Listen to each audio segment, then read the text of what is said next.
योगः चित्त वृत्ति निरोधः। अपनी चित्त वृत्तियों का निरोध करना ही योग है। तो हमारे अंदर जो मन है, हमारा मन क्या होता है, भटकता रहता है और उस भटकते हुए मन को एकाग्र करना या अपने काबू में करना ही योग है। आज दोस्तों हमारे साथ योगाचार्य सूरज सीमाल जी जुड़ रखे हैं। सर्वप्रथम हरिओम। आपके यूट्यूब चैनल को सबको मेरा हरिओम। एल्बोज को ज्वाइंट करते हुए रोटेट करना है इस तरह से, ऐसे में। Yes. 20 count, one side 20 one side. आसन क्या है कि आप शरीर को तोड़ना मरोड़ना ही आसन नहीं कहलाता है। कि किसी भी स्थिति में, शारीरिक स्थिति में आप सुखपूर्वक लंबे समय तक बैठते हो, उसी को आसन कहा जाता है।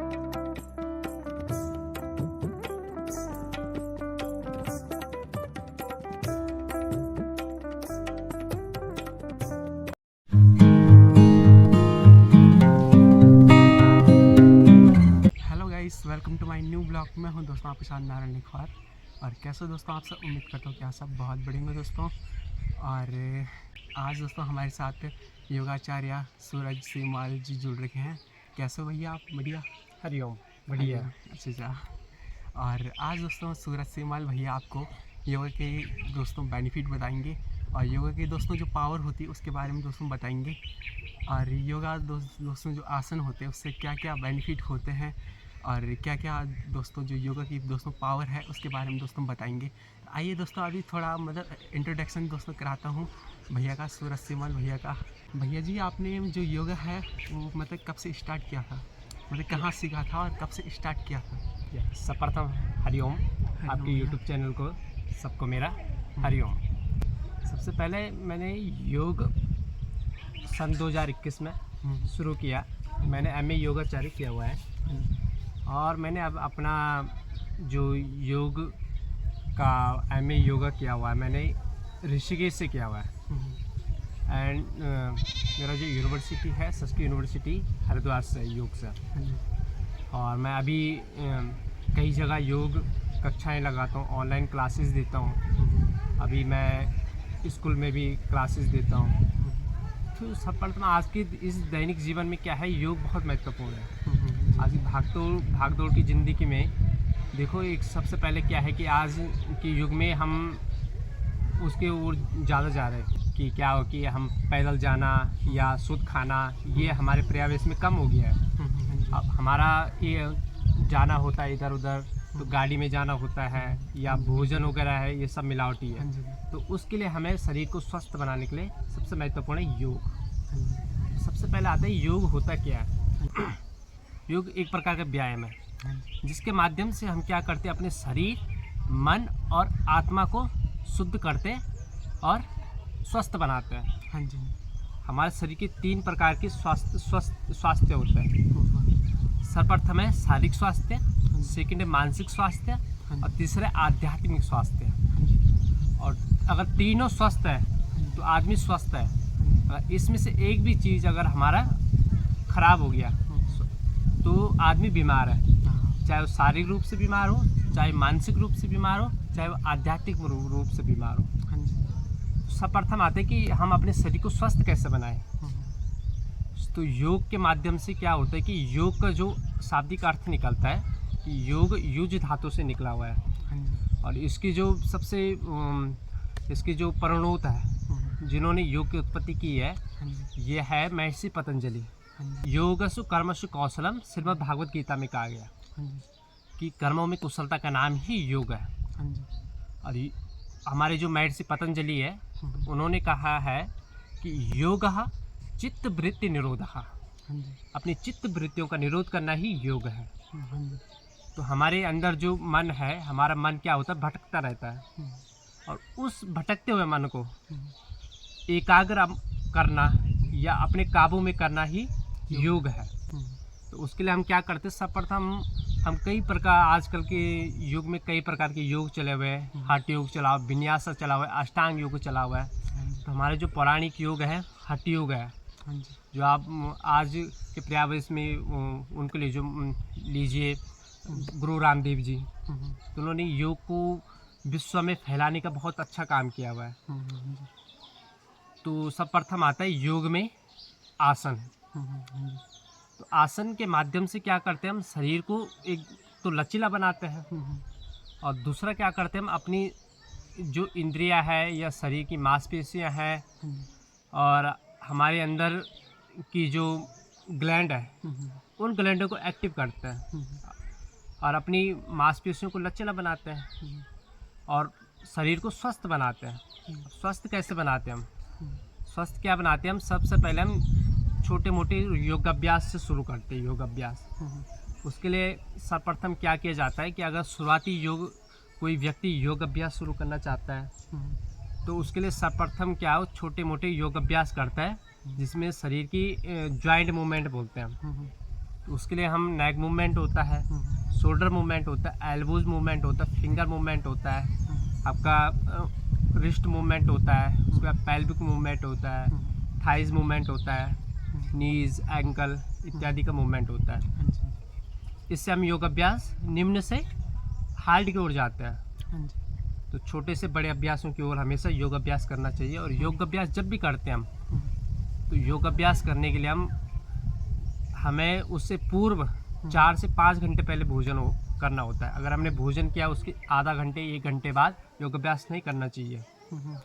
और योग अभ्यास के लिए सबसे महत्वपूर्ण चीज़ है कि एक उचित स्थान होना चाहिए और शांत वातावरण होना चाहिए। उसके लिए एक अच्छी सी मैट होनी चाहिए, साफ़ सुथरा स्थान होना चाहिए और माहौल बिल्कुल स्वच्छ होना चाहिए। जैसे कि हम इस टाइम बैठे अभी हम बैठे हैं, पेड़ की छांव में बैठे हैं, वातावरण स्वच्छ है, शांत है। तो ये बहुत महत्वपूर्ण ध्यान दिया जाता है योग में।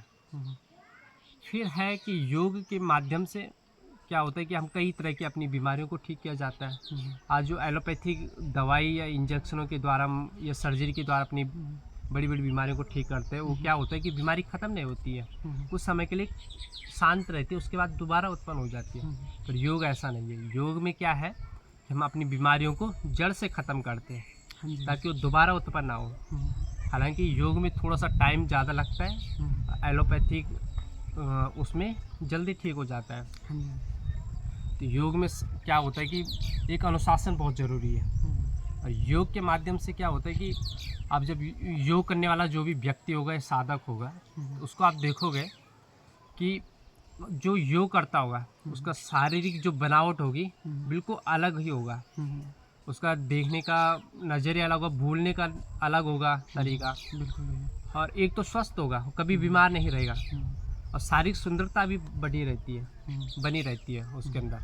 भैया जी आप 2-4 अभी योगासन करके बताओगे और जो भी मतलब आपसे हो सकता है, और जो दोस्तों योग की जो पावर होती है उसके बारे में दोस्तों सूरज सीमवाल योगाचार्य अभी बताएंगे, तो कंटिन्यू जी करिए। बिल्कुल। ठीक।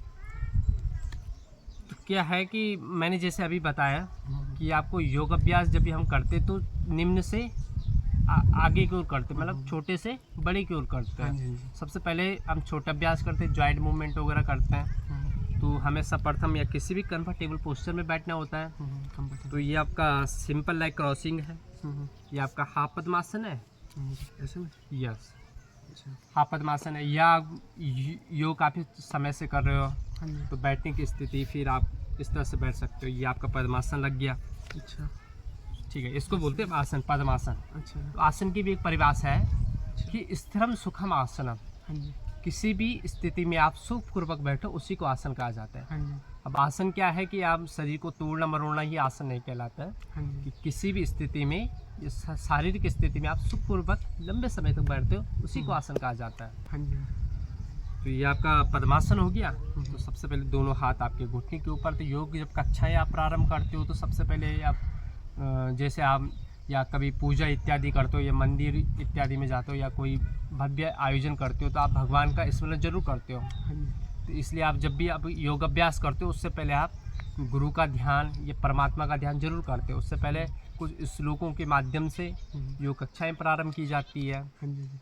तो उसके बाद हम योग कक्षाएँ प्रारंभ श्लोक या प्रार्थना के बाद हम नॉर्मल जॉइंट मूवमेंट कर, जैसे नेक मूवमेंट हो गया उसमें हम लेफ्ट एंड राइट अपने नेक का मूवमेंट करते हैं एंड अप डाउन करते हैं। उसके लिए क्या होता है कि पहले हम जॉइंट मूवमेंट को फ्लेक्सिबल थोड़ा सा बनाते हैं, गर्माहट देते हैं, ऊर्जा देता हाँ जी, है, हाँ जी। ताकि हम जब भी योग अभ्यास में जाए तो हमें किसी प्रकार की कोई हानि या इंजरी ना हो। उसके लिए हम जॉइंट मूवमेंट करते हैं, हाँ जी। जिसको हम साधारण भाषा में या तो फिर बोल सकते हैं वार्म अप बोलते हैं। तो नेक मूवमेंट होता है, फिर शोल्डर मूवमेंट होता है। शोल्डर मूवमेंट रोटेट होता है, बैक एंड फ्रंट इस तरह से किया जाता है, या रिस्ट रोटेट किया जाता है। हाँ जी। उसके बाद क्या होता है कि उसके बाद हम आसनों में जाता है।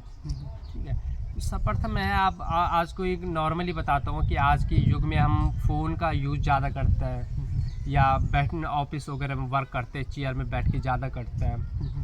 और क्या करते हैं कि जब हम फ़ोन का यूज़ करते हैं तो लंबे समय तक तो हमारा जो बैक पोस्चर होता है वो ऑटोमेटिक झुक जाता है, या फिर हमारी गर्दन जो रहती है वो ज़्यादा समय के लिए नीचे रहती है। या ऑफिस वगैरह में काम करते हैं तो ज़्यादा समय चेयर में बैठ के भी क्या होता है कि हमारा जो बैक स्पाइन है वो झुक जाता है, कर्व आ जाता है। तो उससे क्या होता है कि हमारे बैक में पेन शुरू होने लगता है। और ये आजकल साधारण सी बीमारी है, सबसे कॉमन बीमारी हो रखी है बैक पेन की। तो तो उसके लिए मैं कुछ अभ्यास आपको बताऊंगा कि ताकि आप अपनी इस बैक पेन को दूर कर सको, या आप बैठने की स्थिति बताऊं कि किस प्रकार से आपको बैठना चाहिए जब भी आपको लंबे समय तक कंप्यूटर या फ़ोन में काम करते हो, या ऑफिस वर्क करते हो, चेयर में बैठते हो। हाँ जी।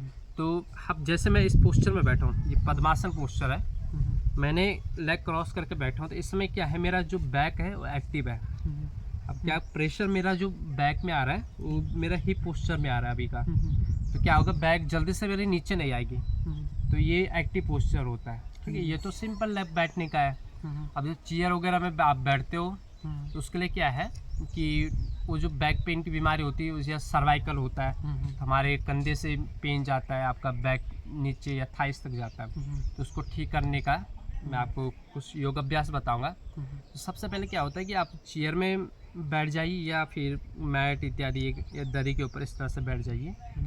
उसके बाद बैक को बिल्कुल एक्टिव रखिए, स्पाइन को जितना आप ऊपर की ओर खींचोगे उतना अच्छा रहेगा आपके बैक के लिए। उसके बाद सबसे पहले जिनके कंधों में दर्द होता है, या जो ज़्यादा समय के लिए मोबाइल फ़ोन इत्यादि का प्रयोग करते हैं और पेन होता है 10 मिनट फ़ोन चला के या 10 मिनट एक पोस्चर में बैठ के, तो सबसे पहले मैं बताता हूँ कि आपको शोल्डर मूवमेंट करना है। शोल्डर मूवमेंट के लिए क्या है कि दोनों अपनी फिंगरों को शोल्डर के ऊपर रखना है, एल्बोज को ज्वाइंट करते हुए रोटेट करना है इस तरह से, ऐसे में। यस, इस तरह से 15 से 20 count back to front, and second round anti clockwise, या back to front and front to back, continue. 20-20 counts आप जब इस तरह से करोगे तो आप देखोगे कि ये आपका जो शोल्डर का है या बैक पोस्चर का उसकी मसाज होती है। हाँ जी। आपकी मसल्स की मसाज होती है। हाँ जी। और सेकंड है आपका नेक मूवमेंट का। हाँ जी। नेक मूवमेंट साइड डाउन, नेक को साइड डाउन खींचोगे, साइड डाउन, या continue 20 count one side, 20 one side. इससे क्या देखोगे कि आपकी जब नेक वन साइड जाती है तो यहाँ की मसल्स आपकी खींचती है, तो आपको जो शोल्डर पेन है वो बिल्कुल ठीक होने लगता है, आप जाते हैं। फिर सेकंड है ट्विस्टिंग का, लेफ्ट एंड राइट इस तरह से, या पुश करना है बैक, यस, गुड, या and turn 20 count one side, 20 one side.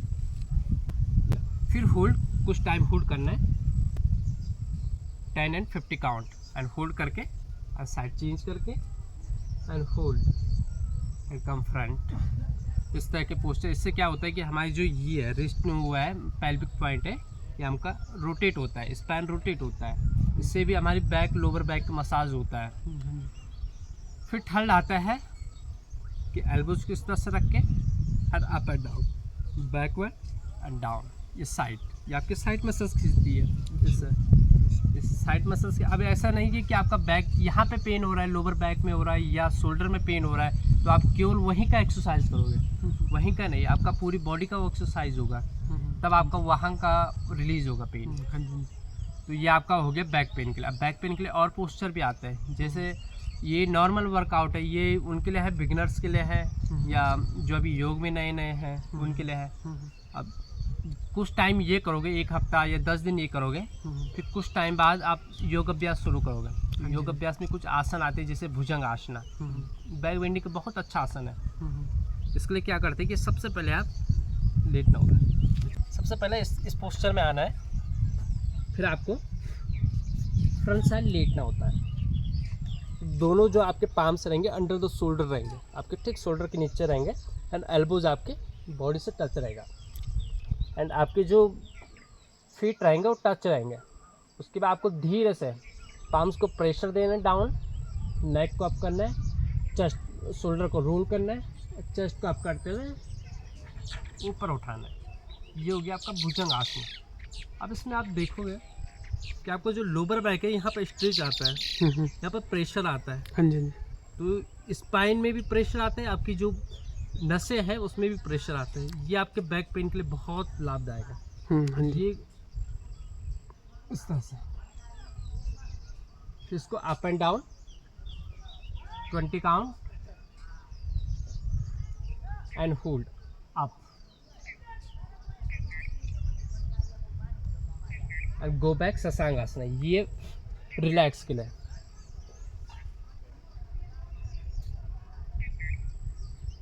इसको बोलते हैं शशांक आसन। तो दो जो अभी मैंने आसन बताया, एक भुजंग आसन है, एक शशांक आसन। हाँ ये जी। आपके बैक बेंडिंग उसके लिए, बैक पेन के लिए बहुत लाभदायक है। हाँ जी। जो बिल्कुल भी हिल डुल नहीं सकते हैं उनके लिए कुछ दिन के लिए ट्विस्टिंग का अभ्यास, और कुछ दिन बाद देखोगे आराम मिलेगा। फिर भुजंग आसना, एक हफ्ता आप भुजंग आसना करोगे, एक सप्ताह बाद आप देखोगे कि आपका जो बैक पेन है बिल्कुल दूर हो जाएगा। आपको किसी प्रकार की दवाई, किसी प्रकार की सर्जरी करने की कोई ज़रूरत नहीं पड़ेगी। हाँ जी। और ये सबसे अच्छा आसन है योग में बताइए बैक उसका। फिर आता है कई अभ्यास आते हैं, ताड़ासन कर सकते हो। हाँ जी। अगर जो ज़्यादा ही बिगनर्स है, जो बिल्कुल भी बैक को नहीं फोल्ड कर पाते, उनके लिए इस तरह से मैट के कॉर्नर में खड़े हो जाना है। किसी या समतल स्थान होना चाहिए, हाँ जी। फ्लैट होना चाहिए। इस तरह से हाथों को उठाते हुए साइड से फिंगर के इंटरलॉक करके ऊपर, पाम्स को ऊपर पुश करना है, एंड अपने एडी को ऊपर उठाना है। एडी को ऊपर उठाते हुए थोड़ी देर होल्ड करके फिर डाउन आना है। फिर श्वास लेते हुए ऊपर जो आना है, और श्वास छोड़ते हुए नीचे आना है। इस तरह का अभ्यास आप जब 50 काउंट करेंगे अप एंड डाउन, तो आप देखो कि यहाँ से मसल्स आपकी ऊपर की ओर खींचती है। हाँ जी। यहाँ पर जो बैक की मसल से ऊपर की ओर खींचती है, तो इससे क्या होता है, जो ब्लड का सर्कुलेशन होगा, जो ब्लड जाएगा आपकी नसों में अच्छे से जाएगा, ऑक्सीजन जो जाएगा वो अच्छे से जाएगा, तो आपका उससे भी बैक पेन दूर हो सकता है। हाँ जी। फिर आता है कई ऐसे वो होते हैं, बैक पेन वाले होते हैं जो बिल्कुल भी थोड़ा सा भी हिल नहीं सकता है, या थोड़ा सा भी वो नहीं कर पाते, क्या बिल्कुल उन्हें सहारे की ज़रूरत पड़ती है उनको अत्यधिक। तो वो क्या कर सकते हैं, जो दीवार होती है आपकी, तो दीवार में 2-4 तकिया लगा के या चेयर में बैठ के भी कर सकते हैं। हाँ जी। पीछे तकिया लगा के बिल्कुल इस तरह से, और आपको क्या करना है कि दोनों हाथों को इस तरह से लगा के पीछे की ओर प्रेशर देना है, और आपका बैक आगे की ओर आर्च होगा, बैक इस तरह से। तो उनके लिए है जो बिल्कुल भी हिल डुल नहीं सकता है, हाँ जी। जो बिल्कुल सहारे से उठाना पड़ता है, ले जाना पड़ता है कहीं, उनके लिए हाँ जी। इस तरह से। तो जैसे ही वो इस पोस्चर में आएंगे उनको बिल्कुल आराम मिलेगा, इतना मज़ा आएगा उनको कि बोलेंगे कि हमें इसी पोस्चर में बैठा के रखो। बहुत आरामदायक पोस्चर है। भैया आपने अभी तक योगासन के बेनिफिट बताई, और योगासन मतलब कैसे कैसे किया जाता है, और काफ़ी मतलब अच्छा बताया आपने। तो अभी जो योगासन की जो पावर है थोड़ा बताने की कोशिश करोगे, मतलब इससे क्या क्या पावर, मतलब क्या क्या हो सकता है कि ऐसा ऐसा। देखो, इससे हो तो बहुत कुछ सकता है। योग क्या है कि योग हमारे पुराने ऋषि मुनि है, जितने भी आप आज के युग में भी ऋषि मुनि देखोगे। हाँ जी। तो योग क्या है कि हम अभी मैंने आपको आसन करके दिखाया, तो योग में आसन ही महत्वपूर्ण नहीं है, आसन उसमें बहुत सारी चीज़ें, प्राणायाम आता है, ध्यान आता है। तो हमारे जो महर्षि पतंजलि है, तो महर्षि पतंजलि जिन्हें हमें अष्टांग योग बताई है, जो ग्रस्त जीवन जीने वाले हैं या जो साधक या साधना की ओर नहीं जाना चाहते हैं, हाँ जी, उनके लिए 8 प्रकार के योग बताए गए। उसको कहा गया अष्टांग योग, जिसमें कहा गया यम नियम आसन प्राणायाम प्रत्याहार ध्यान धारणा समाधि। हाँ जी, तो सबसे पहले हम यम नियम करना बहुत अत्यधिक आवश्यक है। हाँ जी, यम नियम यानी कि शारीरिक शुद्धि और आंतरिक शुद्धि। हाँ जी, यह मन को किसी भी कार्य में लगाने के लिए हमें सबसे पहले लगाना जो बहुत ज़रूरी है। हमारा मन होना चाहिए किसी भी कार्य के लिए। फिर करते हैं आसन प्राणायाम ध्यान। क्या होता है कि हम आसन ही महत्वपूर्ण है, इसमें प्राणायाम भी बहुत महत्वपूर्ण है, ध्यान भी महत्वपूर्ण है। तो क्या होता है, इसके इतने सारे बेनिफिट है, इसके तो नुकसान तो कोई है ही नहीं, कुछ है ही नहीं, इसके बेनिफिट ही बेनिफिट है। हर प्रकार की बीमारियों में, अगर किसी को बीमारी ना भी हो तो फिर भी योग अभ्यास करेगा तो उसे बीमारी आने की नहीं, कभी आ ही नहीं सकती उसे बीमारी। हाँ जी, और योग में आप पुरानी आप ऋषि मुनि देख लो, हिमालय जाके या कहीं देखोगे निवस्त्र होके योग साधना करते हैं। और आप देखो कि सर्दी के मौसम में कड़ाके बर्फ में भी बैठ के योग साधना करते हैं, उनको बिल्कुल भी तनिक ठंड नहीं लगती है। तो ये जो शक्ति उत्पन्न होती है, ये कहाँ से होती है, ऊर्जा उत्पन्न होती है, ये होती है योग से। और योग में क्या है कि एक तो आसन के द्वारा आप शरीर को ऊर्जावान बना सकते हो। दूसरा होता है प्राणायाम के द्वारा, और तीसरा होता है ध्यान के द्वारा। तो प्राणायाम के द्वारा भी क्या किया जाता है कि श्वास प्रश्वास को हम अपने कंट्रोल में रखते हैं कि किस प्रकार से हमें श्वास लेनी, किस प्रकार से छोड़नी है, और कब हमें लेनी है, कब छोड़नी है। ये भी साधक के हाथ में होता है कि जब चाहे वो ले सकता है श्वास, जब चाहे छोड़ सकता है। तो इसमें प्राणायाम का भी बहुत महत्वपूर्ण रोल है, जिसमें हम नॉर्मल प्राणायाम आता है कि नाड़ी शोधन प्राणायाम। नाड़ी शोधन जिसको हम सामान्य भाषा में बोलते हैं अनुलोम विलोम। तो उसके लिए क्या होता है कि सबसे पहले हम लेफ्ट हैंड को हम अपनी घुटनी के ऊपर रखेंगे, स्पाइन को हम सीधा रखेंगे, और राइट हैंड से हम प्रणव मुद्रा बनाएंगे। प्रणव मुद्रा बनाने के लिए जो हमारा रिंग फिंगर है उसको बैंड फोल्ड करेंगे, और उसके बाद जो मिडिल फिंगर है उसको फोल्ड करेंगे इस तरह से। और उसके बाद हम थम्स से राइट जो नोशनल है, राइट जो हमारी नाक है उसको क्लोज करेंगे, लेफ्ट से एक्सेल करेंगे। फिर लेफ्ट से इनहेल करेंगे, लेफ्ट नोशनल को बंद करके राइट से एक्सेल करेंगे। फिर राइट से इनहेल, लेफ्ट से एक्सेल। इस तरह से कंटिन्यू हम जब प्राणायाम करेंगे उसको बोलते हैं नाड़ी शोधन प्राणायाम या सामान्य भाषा से अनुलोम विलोम। तो इसका जो बेनिफिट है, इसमें बोला गया हमारे शरीर के अंदर 72,000 नाड़ी है, और उन नाड़ियों की शुद्धि करता है। हमारे अंदर जो खून का थक्का उसमें ब्लॉकेज आ जाती है, थक्का बन जाता है, या ऑक्सीकरण अच्छे से नहीं होता है, तो इस प्राणायाम करने से बिल्कुल 72,000 नाड़ियों की शुद्धि हो जाती है। इतना पावरफुल प्राणायाम है, नॉर्मल प्राणायाम है। और इससे अस्थमा रोग, हार्ट प्रॉब्लम, ये सब ठीक हो जाती है। गले से संबंधित रोग इस प्राणायाम से ठीक हो जाती है। तो ये कुछ अभ्यास, ये अभ्यास था। फिर कई अभ्यास आते, भ्रामरी आता है, उज्जयी आता है, कपालभाति आता है। तो ऐसे से कई प्राणायाम है जिनसे आप गले या दिमाग का शोधन कर सकते हो, या नाक की परेशानी, गले की परेशानी या पेट की परेशानी प्राणायाम के माध्यम से भी ठीक कर सकते हैं। कुछ बहुत सारी पावर है।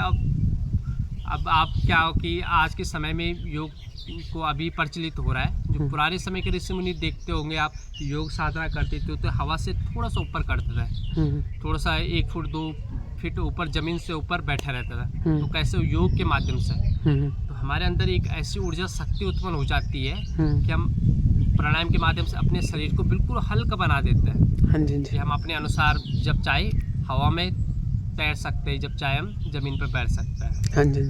शक्ति इसमें कई प्रकार की साधनाएं होती है योग में भी, कि जिससे हम क्या होता है कि बहुत सारी शक्ति हासिल करती है, जिसमें भूत भविष्य वर्तमान भी देख सकते हैं। ये सब योग के माध्यम से इम्पॉसिबल है। बाकी योग से इम्पॉसिबल कुछ नहीं, सब पॉसिबल है। बाकी करने वाला होना चाहिए, और आपके अंदर धारणा होनी चाहिए करने की। ये आपका प्राणायाम।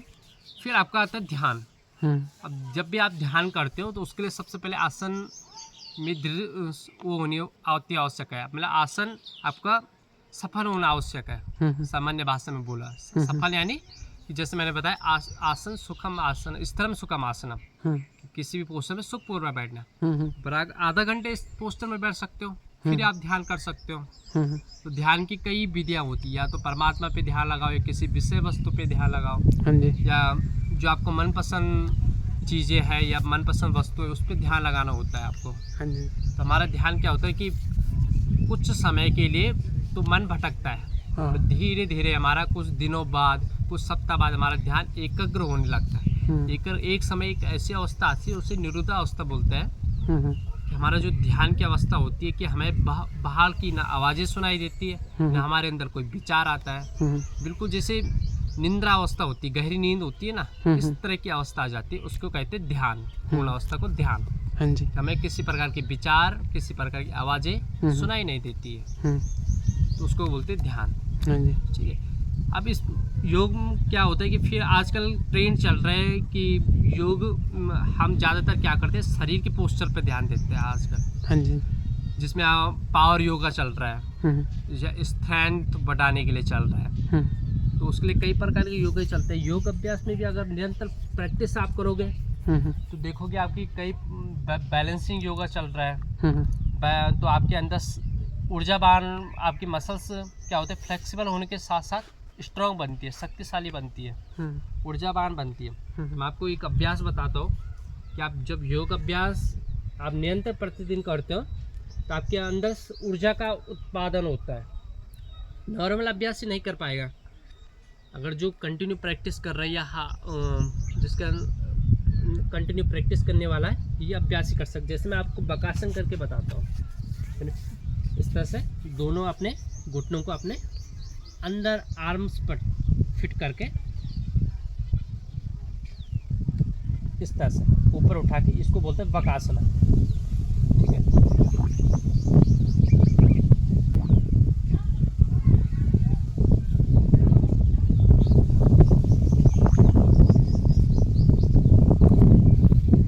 योग से स्ट्रेंथ भी बढ़ती है, और ये क्या है कि इसमें श्वास प्रश्वास का बहुत बड़ा ध्यान देना होता है योग में। अब जिम में जाओगे तो जिम में क्या करते हो, आपकी हार्ड वर्किंग करते हो, हार्ड एक्सरसाइज करते हो। योग में ऐसा कुछ नहीं। योग में आप नॉर्मली एक्सरसाइज करते हैं और श्वास प्रश्वास पर बहुत ध्यान दिया जाता है। कब आपको श्वास लेना है, कब आपको छोड़ना है, इस पर ध्यान दिया जाता है, और तभी आपका जो आसन लगता है सही से लगता है। तो बकासन नॉर्मल था, फिर उसके कई आसन आते हैं। मैं आपको चिन स्टैंड करके अभी आपको बताता हूँ कि हैंड को इस तरह से रख के अपने चिन्ह को, आपका जो फोर हेड है, आपके दोनों जो रिस्ट है उसके मिडिल में रहेगा। नीज को ऊपर करके धीरे से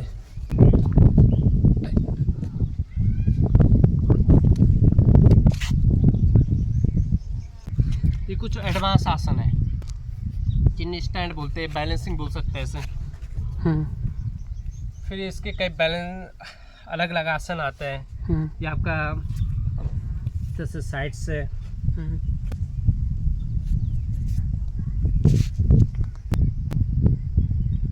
और एक नॉर्मली और चीज़ है जो बिल्कुल इन अभ्यासों को नहीं कर सकता है, योग अभ्यास को, ये हार्ड अभ्यास नहीं कर सकता।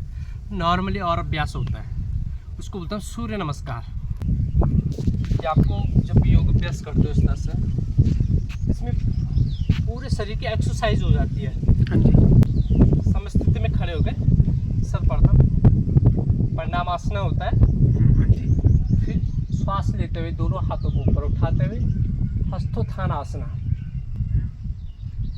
श्वास छोड़ते हुए फॉरवर्ड में आके दोनों पाम्स आपके फीट के साइड में रख के, हेड को नीचे रख के पादहस्त आसना।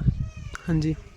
थर्ड लेफ्ट लेग बैक, नीज को ड्रॉप करके फ्रंट नहीं आपका 90 रहेगा, और टू से आपके फ्रंट नहीं आएगा।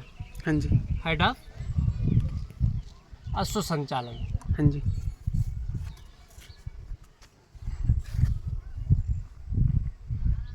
फाइव राइट लेग बैक, और आपका जो बैक फीट है उसके साइड में रख के शोल्डर को पुश डाउन करके हेड को डाउन ड्रॉप करके पर्वत आसना।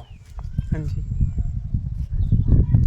7 अपर बॉडी को फ्रंट लेके एंड डाउन लेके, चिन, आपका चेस्ट, आपके नीज, इसको बोलते हैं अष्टांग नमस्कार। हाँ जी। फीट को फ्लैट करके अपर बॉडी को फ्रंट से अप लेके एल्बोस को स्ट्रेट करते हुए, हाँ जी। भुजंग आसना।